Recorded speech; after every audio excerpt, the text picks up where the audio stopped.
નમસ્કાર। આજે આપણે ધોરણ 10માં વિજ્ઞાનમાં આઈએમપી પ્રશ્ન વિશે વાત કરીશું। તો ધોરણ 10ની અંદર ચેપ્ટર 1માં આઈએમપી પ્રશ્ન આપેલા છે કે ધાતુનું સારણ એટલે શું અને તેને અટકાવવાના ઉપાયો જણાવો। બીજો પ્રશ્ન છે ખોરાફવાનું એટલે શું। ત્રીજો પ્રશ્ન છે સંયોગીકરણ એટલે અથવા સંયોગીકરણ પ્રક્રિયા એટલે શું, ઉદાહરણ આપી સમજાવો। વિઘટન પ્રક્રિયા એટલે શું, પ્રવૃત્તિ સમજાવવાની છે। પેરાસલ્ફેટ ચૂનાનો પથ્થર, પાણીનું વિઘટન વગેરે। રેડોક્સ પ્રક્રિયા એટલે શું, ઓક્સિડેશન અને રિડક્શન બંને આપણે સમજાવવાનું છે સાથે। ચેપ્ટર 2માં આવીએ તો આપણે દાણાદાર ઝીંકની રિએક્શન કરવાની છે HCl સાથેની પ્રક્રિયા, એને તેનું સમીકરણ પણ લખવાનું છે। આ એક પ્રયોગ છે એ તમારે લખવાનું રહેશે। ધાતુ કાર્બોનેટ અને ધાતુ હાઇડ્રોજન કાર્બોનેટની એસિડ સાથેની પ્રક્રિયા સમજાવવાની રહેશે।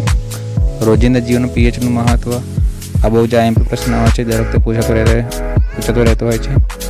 પછી 9 નંબરનો છે આપણી જોડે પીએચની રેન્જ જણાવો, બરાબર। તો જનરલ 0 થી 6.9 એસિડ હોય, 7 ન્યુટ્રલ હોય, 7.1 થી 14 સુધીની બેઝિક હોય છે, અને પ્રબળ એસિડ અને પ્રબળ બેઝના નામ જાણો। પછી પ્રશ્ન છે 10મો ક્ષાર એટલે શું, સામાન્ય ક્ષારના નામ જણાવો। પછી વિરંજન પાવડરની બનાવટ તમે તેના ઉપયોગ લખવાના રહેશે। 12 નંબરનો પ્રશ્ન છે બેકિંગ સોડા એટલે શું અથવા વોશિંગ સોડા એટલે શું, એને પટલું પણ લખવાની રહેશે તમારે। ચેપ્ટર 3માં આપણે જોઈએ તો ધાતુ અને ધાતુઓના 4 ભૌતિક ગુણધર્મો જણાવવાના છે। પછી ત્યારબાદ પ્રશ્ન છે ધાતુઓના 4 રાસાયણિક ગુણધર્મો જણાવો। પછી શા માટે ગરમ પાણી અથવા ઠંડા પાણી માટે કોપરથી બનેલ પાઇપનો ઉપયોગ કરવામાં આવે છે, તો નળનો ઉપયોગ કરવામાં આવે છે, કારણ છે તમારે એને જણાવવું રહેશે। પછી 16 નંબરનો તફાવત તમારો પ્રશ્ન છે તફાવત આપો, ધાતુ અને ધાતુઓ વચ્ચેનો તફાવત આપવાનો રહેશે। ધાતુઓનું નિષ્કર્ષણ સમજાવો। નીચે રહેલી મધ્યમાં, બરાબર, 3 જાતની છે, નીચે રહેલી, મધ્યમાં અને ટોચ પર રહેલી સક્રિયતા શેની મુજબ સમજાવવાનું છે। ચેપ્ટર 4માં આવીએ તો કાર્બન અને તેના સંયોજનો। તો પ્રશ્ન છે તમારો પહેલો કે સંતૃપ્ત અને અસંતૃપ્ત કાર્બન વચ્ચેનો તફાવત આપવું। બીજું છે એસ્ટીકરણ પ્રક્રિયા સમજાવો, એસ્ટરીકરણની પ્રક્રિયા સમજાવો। પછી ઇથેનોઇક એસિડના ગુણધર્મો જણાવો। હવે આયનની સંયોજનના ગુણધર્મો જણાવો।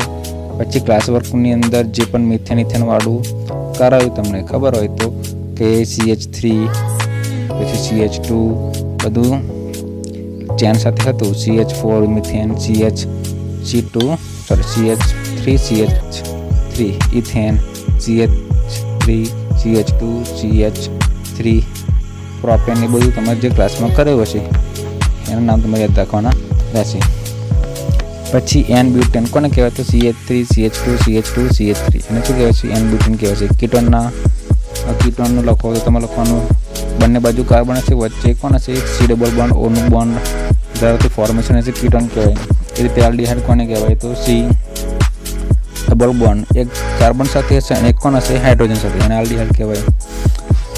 પછી યોગશીલ પ્રક્રિયા અને વિસ્થાપન પ્રક્રિયા સમજાવો।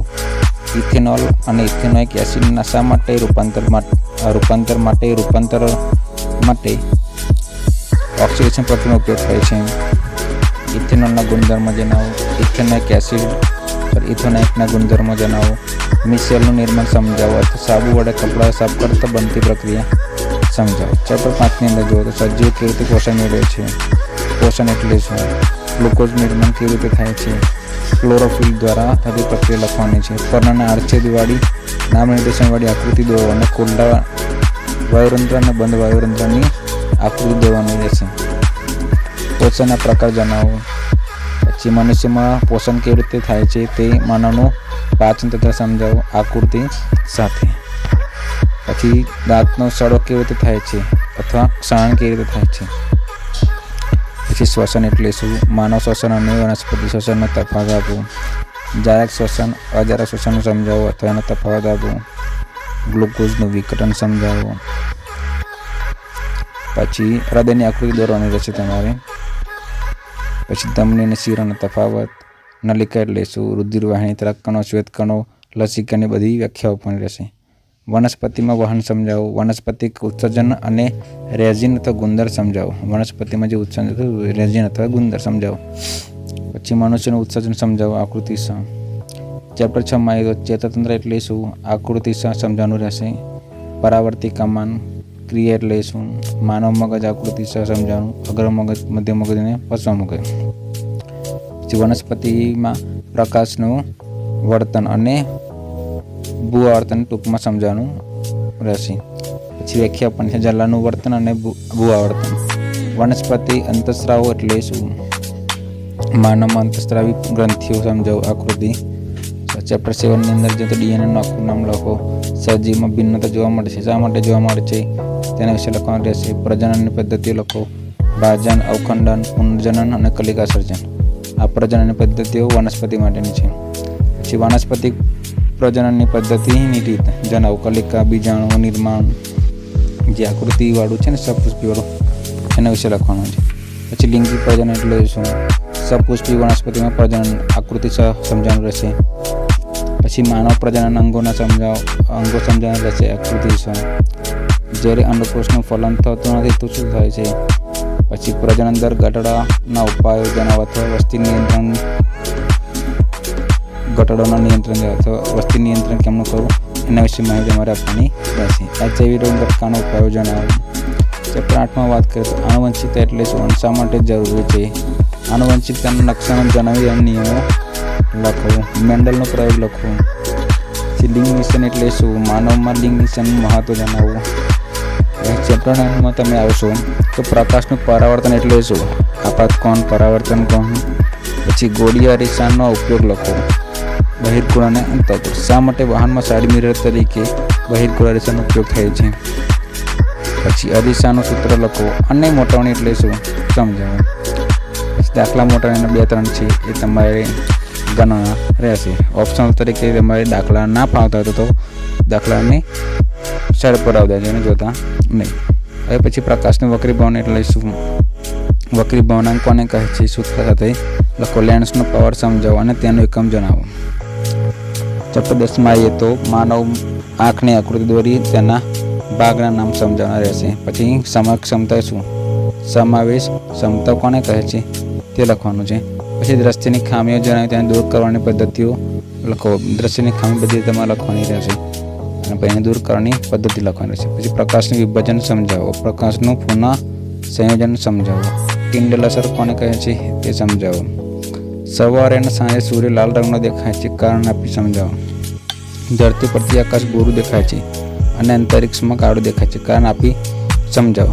કારણ કે તેમાં શું થતું છે કે પ્રકાશનું વક્રીભાવન થતું નથી માટે આકાશ અંતરિક્ષમાં તે આકાશ આપણે કેવું દેખાય છે કાળો દેખાય છે. જ્યારે પૃથ્વીમાં આપણે જોઈએ તો એ આકાશ કેવું દેખાય છે ભૂરા રંગનો દેખાય છે. વિદ્યુતની આશા એકમ લખો. વિદ્યુત પ્રવાહ કોને કહે છે તેની આશા એકમ લખો. પછી વિદ્યુત ઉપકરણ ચલાવવા માટે વિદ્યુત પરિપથની આકૃતિ દોરો.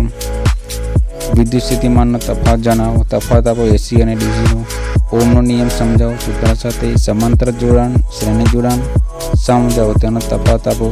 શ્રેણી જોડાણના ગેરફાયદા જણાવો. સમાંતર જોડાણના ફાયદા જણાવો.